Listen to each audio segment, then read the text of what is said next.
Actuellement devant les locaux du quotidien La Provence et je souhaitais remettre un courrier à l'attention de M. Gisbert, le directeur de la publication, un courrier qui traite évidemment de l'affaire de la photo floutée.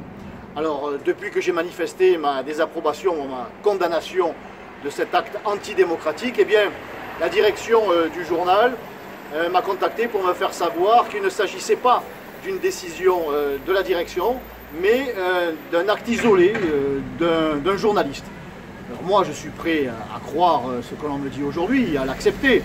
Mais ce que je comprends quand même, c'est que lorsqu'il s'agit de traiter l'actualité d'un élu du Rassemblement national, même si à l'occasion de cette procession, il ne s'agissait absolument pas de démarche militante ou politique, eh bien, certains journalistes se comportent en militants politiques et s'accordent le droit de nous traiter de façon assez particulière, encore une fois antidémocratique, puisqu'il s'est agi cette fois de flouter mon visage, une méthode stalinienne que l'on ne peut accepter. Alors aujourd'hui, encore une fois, on me dit que la direction n'y est pour rien. Eh bien, je voudrais quand même rappeler à ce journaliste que s'il souhaite mener une action politique, eh bien, il doit rendre sa carte de presse à son employeur et puis adhérer à un parti, coller des affiches, distribuer des tracts et assumer ses convictions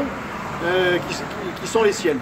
En attendant, s'il souhaite rester journaliste, s'il souhaite informer les Marseillais, qu'il se rappelle que je suis un élu local, un élu marseillais, que je suis parlementaire et que je représente donc des milliers de voix à Marseille et des voix de grands électeurs et que cela se respecte. Je ne demande pas un meilleur traitement que celui qui est accordé à mes concurrents, je demande simplement le même traitement. Voilà, je suis un élu comme les autres et cher monsieur, chère madame, car je ne connais pas votre identité, apprenez à le respecter.